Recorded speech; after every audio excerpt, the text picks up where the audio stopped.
నమస్తే. శాస్త్రి స్మయోకి స్వాగతం. Pakistan, Saudi Arabia మధ్య రక్షణ ఒప్పందాలు కుదిరాయి. అయితే ఈ రకంగా సౌదీ అరేబియా, పాకిస్తాన్ మధ్య ఈ డిఫెన్స్ ఒప్పందాల వల్ల భారతదేశానికి ఏ రకమైన ప్రమాదం ఉందా? అసలు ఈ రకంగా సౌదీ అరేబియా పాకిస్తాన్ తోటి రక్షణపరమైన ఒప్పందాలు చేసుకోవడానికి కారణాలు, ఈరోజు ఇదే అంశాన్ని వీడియోలో డిస్కస్ చేయబోతున్నా. వీడియోని చివరి వరకు స్కిప్ చేయకుండా చూసి నచ్చినట్లయితే లైక్ చేయండి, షేర్ చేయండి. అలాగే నా ఛానల్ని ఇంకా సబ్స్క్రైబ్ చేసుకోకపోతే వెంటనే సబ్స్క్రైబ్ చేసుకుని సపోర్ట్ చేయండి. బెల్ ఐకాన్ని తప్పనిసరిగా క్లిక్ చేయండి. సౌదీ అరేబియా, పాకిస్తాన్ మధ్య రక్షణ ఒప్పందానికి అసలు నేపథ్యం ఏంటో ముందు మనం తెలుసుకుందాం. ఇజ్రాయిల్ హమాస్ నెపంతో పాలస్తీనా మీద దాడులు చేస్తుంది. గాజాతో సహా పాలస్తీనా భూభాగాన్ని 80% పైగా ఇజ్రాయిల్ ఆక్యుపై చేసుకుంది. ఈ రకంగా ఇజ్రాయిల్ ఇరాన్ మీద కూడా దాడి చేసింది. ఇరాన్ అణ్వాయుధాల్ని తయారు చేసుకుంటోంది అనే నెపంతో ఇజ్రాయిల్ అమెరికాతో సహా కలిసి ఇరాన్ మీద దాడి చేయడం మనం చూసాం. దీంతో ఆగకుండా ఇజ్రాయెల్ ఇప్పుడు ఖతార్ మీద కూడా దాడి చేసింది. ఈ రకంగా వెస్ట్ ఏషియాలో అనేక ముస్లిం దేశాల మీద ఇజ్రాయెల్ దాడి చేస్తూ పోతుంది. దీంతో సౌదీ అరేబియా అలర్ట్ అయింది. ఫ్యూచర్లో ఇజ్రాయెల్ తన మీద కూడా దాడి చేసే అవకాశం ఉందని పసిగట్టింది. దీంతో అలర్ట్ అయిన సౌదీ అరేబియా పాకిస్తాన్ తోటి ఈ రక్షణ ఒప్పందాన్ని కుదుర్చుకోవడానికి సిద్ధమైంది. ఈ ఒప్పందంలో భాగంగా పాకిస్తాన్ నుంచి అణ్వాయుధాలకు సంబంధించిన టెక్నాలజీని సౌదీ అరేబియా తీసుకోబోతోంది. దీనికి బదులుగా పాకిస్తాన్కి ఆర్థికపరమైన సహాయం చేయడానికి సిద్ధమైంది. వెస్ట్ ఏషియాలో సౌదీ అరేబియా అలాగే ఇతర ముస్లిం దేశాలు కూడా ఏ రకంగానూ అణ్వాయుధ సామర్థ్యాన్ని కలిగి లేవు. అయితే ఇరాన్ ఈ రకంగా అణ్వాయుధ సామర్థ్యాన్ని పెంపొందించుకోవడానికి ప్రయత్నాలు ప్రారంభించింది. మొత్తం మీద చూసినట్లయితే ఇస్లామిక్ కంట్రీస్లో పాకిస్తాన్ దగ్గర మాత్రమే అణ్వాయుధాలు ఉన్నాయి. మరి ఏ ఇతర దేశం దగ్గర కూడా అణ్వాయుధాలు లేవు. వెస్ట్ ఏషియాలోని అనేక ఇస్లామిక్ దేశాలు ఒకదానితో ఒకదానికి సంబంధం లేకుండా తమ మధ్య విభేదాలతోటి సతమతమవుతున్నాయి. అయితే ఇప్పుడు ఈ ఇజ్రాయెల్ దాడితో ఇస్లామిక్ కంట్రీస్ అన్నీ ఏకమవుతున్నాయి. ఈ నేపథ్యంలోనే సౌదీ అరేబియా పాకిస్తాన్ తోటి ఈ రక్షణ ఒప్పందాన్ని కుదుర్చుకోవడానికి కారణమైంది.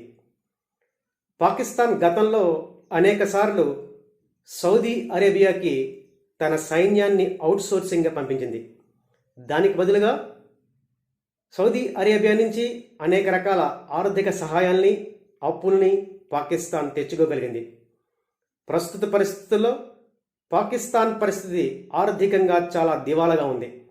ఇటువంటి పరిస్థితుల్లో సౌదీ అరేబియా అండతో ఆర్థిక కష్టాల్ని గట్టెక్కాలని పాకిస్తాన్ చూస్తుంది. ఈ సందర్భంలోనే అంది వచ్చిన అవకాశంగా సౌదీ అరేబియా పాకిస్తాన్ని అణ్వాయుధ టెక్నాలజీని ఇవ్వమని కోరింది. దీంతో పాకిస్తాన్ దీనికి సిద్ధమై సౌదీ అరేబియాతో రక్షణ ఒప్పందాన్ని కుదుర్చుకుంది. ఈ రకంగా రక్షణ ఒప్పందాన్ని కుదుర్చుకోవడం వల్ల పాకిస్తాన్కి 2 లాభాలు. ఒకటి, ఆర్థికంగా తన దేశాన్ని చక్కదిద్దుకోవడం. మరొకటి, ఇస్లామిక్ కంట్రీల్లో తన పేరుని పెంచుకోవడం. అంటే పాకిస్తాన్ అణ్వాయుధ దేశంగా ఇస్లామిక్ కంట్రీస్లో ఒక ఆధిపత్యాన్ని చెలాయించడం. ఈ 2 లక్ష్యాలతోటి సౌదీ అరేబియాతోటి పాకిస్తాన్ ఈ రక్షణ ఒప్పందాన్ని కుదుర్చుకుంది. అయితే భారతదేశంలో కొంతమంది ఈ రకంగా సౌదీ అరేబియా పాకిస్తాన్ తోటి రక్షణ ఒప్పందం కుదుర్చుకోవడం భారతదేశానికి మంచిదా అని డౌట్ ఫీల్ అవుతున్నారు. అయితే భారతదేశం, సౌదీ అరేబియాల మధ్య స్నేహ సంబంధాలే ఉన్నాయి. ముఖ్యంగా సౌదీ అరేబియా భారతదేశంలోని జమ్మూ కాశ్మీర్లో అనేక ఇన్ఫ్రాస్ట్రక్చర్ ప్రాజెక్టుల్లో పెట్టుబడి పెట్టింది.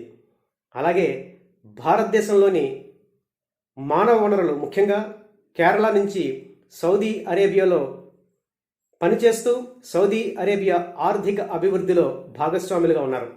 ఈ రకంగా భారత్ సౌదీ అరేబియాల మధ్య స్నేహ సంబంధాలు బాగానే ఉన్నాయి. ప్రస్తుతం ఈ రకంగా సౌదీ అరేబియా పాకిస్తాన్ తోటి రక్షణపరమైన అగ్రిమెంట్ చేసుకోవడానికి కారణం ఇజ్రాయెల్ నుంచి ముప్పు ఉండడం. ఇజ్రాయెల్ ఏకపక్షంగా అమెరికా మాట కూడా వినకుండా ఇస్లామిక్ కంట్రీస్ మీద ముఖ్యంగా ఖతార్ మీద అలాగే పాలస్తీనాలోని గాజా ప్రదేశాల మీద దాడులు చేస్తూ పాలస్తీనా భూభాగాన్ని 80% పైగా స్వాధీనం చేసుకుంది. దీంతో ఇప్పుడు సౌదీ అరేబియా ఎలర్ట్ అయింది. ఆర్థికంగా సౌదీ అరేబియా ఎంత స్ట్రాంగ్గా ఉన్నా కూడా సైనిక పరంగా వీకే. ముఖ్యంగా అణ్వాయుధ సామర్థ్యం సౌదీ అరేబియా దగ్గర లేదు.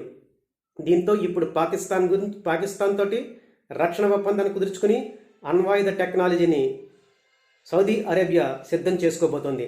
ఈ రకంగా ఫ్యూచర్లో ఇజ్రాయెల్ తోటి ప్రమాదాన్ని ముందుగానే పసిగట్టి ఈ రకంగా అణ్వాయుధ టెక్నాలజీని పాకిస్తాన్ నుంచి దిగుమతి చేసుకోవడానికి సిద్ధమైంది. అయితే ఫ్యూచర్లో పాకిస్తాన్ ఒకవేళ భారతదేశం మీద యుద్ధం చేస్తే సౌదీ అరేబియా ఏ రకంగానూ పాకిస్తాన్కి సపోర్ట్ చేసే అవకాశం 100% లేదు. కేవలం ఈ ఒప్పందంలోని అంశాలు సౌదీ అరేబియా అణ్వాయుధ దేశంగా మారడానికే మాత్రమే అనుకూలంగా ఉన్నాయి. ఫ్యూచర్లో ఇజ్రాయెల్ నుంచి కానీ మరేతర దేశం నుంచి కానీ ఎదుర్కొనే ఇబ్బందులను దృష్టిలో పెట్టుకునే సౌదీ అరేబియా పాకిస్తాన్ తోటి ఈ రక్షణ ఒప్పందాన్ని కుదుర్చుకుంది. పాకిస్తాన్ కూడా తన ఆర్థిక వెసులుబాటు గురించి సౌదీ అరేబియా తోటి ఈ ఒప్పందాన్ని కుదుర్చుకుంది. ఈ రక్షణ ఒప్పందం అంటే సౌదీ అరేబియా పాకిస్తాన్ మధ్య జరిగిన ఈ ఒప్పందం ఏ రకంగానూ భారతదేశానికి భారతదేశ సార్వభౌమాధికారానికి ఎటువంటి భంగాన్ని హాని కలిగించే అవకాశం లేదు. Thank you.